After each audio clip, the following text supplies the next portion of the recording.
السلام عليكم ورحمة الله. فيديو اليوم فيديو صناعة السمن البلدي في البيت من الزبدة. بتحصلي من هذه الطريقة على سمن بلدي ذو رائحة مميزة، مكبي ومحلب ورايق لآخر قطرة.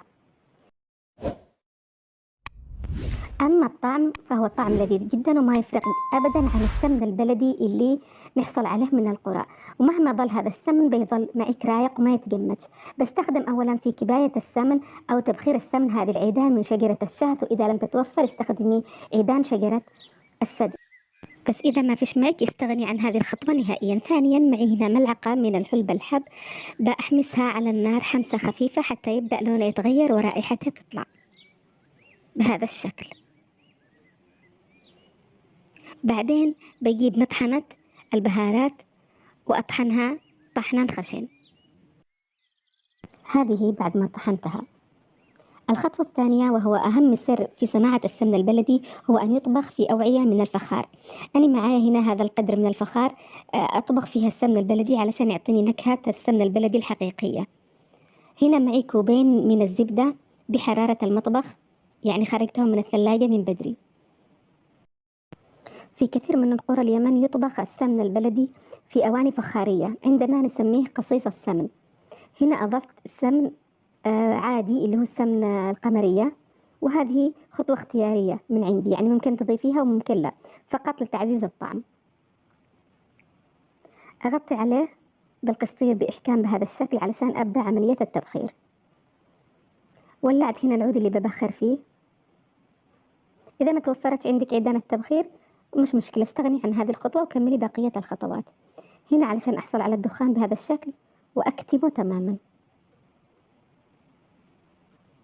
بعد ما ينطفئ العود أشعله مرة أخرى وأكرر عملية التبخير.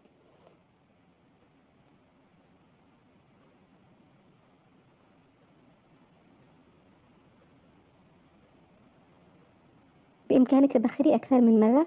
أنا بخرته هنا مرتين، في الأخير قبل ما أصبه في أوعية زجاجية بخرته كمان مرة. هنا بعد ما انطفأ العود خلاص اكتفيت، والآن ببدأ بطباخة السمن. أحرك علشان رائحة الدخان تنتشر في الزبدة بالشكل كامل.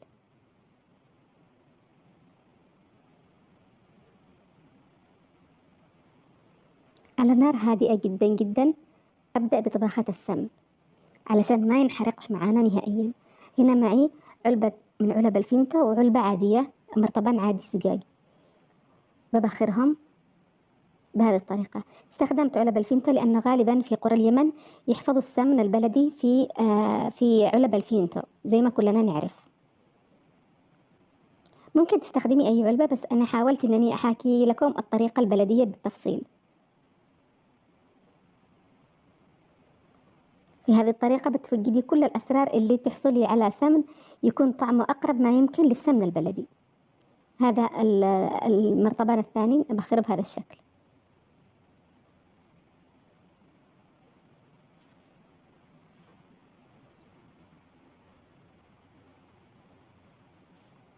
الآن بحرك السمن اللي بدأ يذوب أو الزبدة اللي بدأت تذوب بهذا الشكل.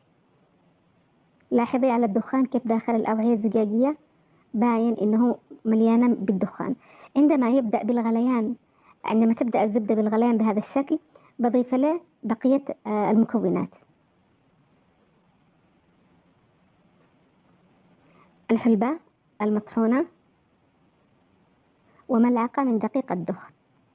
ممكن تضيفي دقيق هند اللي هو الدقيق الذرة الشامية أو الذرة الصفراء، ممكن دقيق البر أو الدقيق الأسمر. الآن هنا ملعقة صغيرة من الملح وأحركهم. ما أخليهش يطبخ كثير في هذه المرحلة لأنه ممكن يسود معايا. بمجرد ما ينطبخ لمدة 15 دقيقة مع التحريك المستمر خلاص أطفي عليه. بعد ما أطفي عليه ألاحظ أنه انطبخ السمن تماما. الخلاصة أصبحت في يعني قاعة القدر، في قاع القدر. نعرف بذلك أن السمن أصبح جاهز لأنه أصبح صافي جدا. هنا معايا شوية سمن بلدي من الطبخة السابقة، طبخته يعني قبل كده، كان باقي معي هذا الكمية البسيطة، خلطته معاكم هنا علشان أعزز النكهة. إذا ما فيش معك أنت يعني سمن من طبخة سابقة أو سمن بلدي لا تضيفيش، عادي مش مشكلة، بس أنا هنا عملته علشان نعزز النكهة بالمرة. هنا آخر خطوة في التبخير قبل ما أغرفه للأواني الزجاجية. أتمنى أخواتي ما تنسوش الضغط على زر الإعجاب للفيديو واشتراك في القناة وتفعيل زر الجرس ليصلكم جديدنا دائما.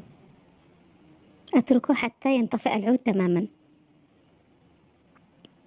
الآن أصبح السمن جاهز علشان نصبه في الأوعية. استخدمت هذا الكوب علشان يسهل علي صب السمن بسهولة داخل القوارير.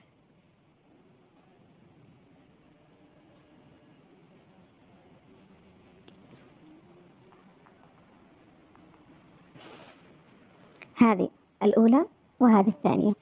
الكمية كفت تقريبا إلى 3/4 علبة الفينتو، مش مشكلة نعوضها مرة ثانية.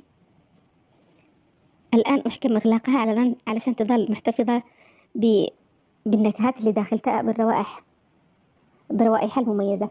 طبعا في القرآن نستخدم هذه ما يسمى بالكاتورة، نعمل فيها السمن. هذه الكاتورة تحتفظ بالسمن لفترات طويلة حتى من غير ما تدخليها الثلاجة. هنا هذا في اليوم الثاني. لاحظوا كيف السمن محبب ورايق مش مجمد. صورت لكم هو اليوم الثاني لأنه تجمد فقط من الأسفل حاجة بسيطة وظل رايق كأنه سمن بلدي حقيقي من القرية. هذا النوع من السمن أو هذه الطريقة تعطيك سمن طعم ولون ورائحة وكأنه بلدي 100%. نحن نستخدم السمن البلدي عندنا في اليمن للفول أو الفاصوليا أو البازاليا، الفتة بأنواعها، كذلك في الخبز، في الملوح، في كثير من الوصفات الشعبية. هذا كان فيديو اليوم، وأتمنى وصفة اليوم تكون نالت رضاكم واستحسانكم، وإلى اللقاء في فيديوهات قادمة، والسلام عليكم ورحمة الله، والصلاة والسلام على سيدنا محمد وعلى آله الطيبين الطاهرين، وفي أمان الله.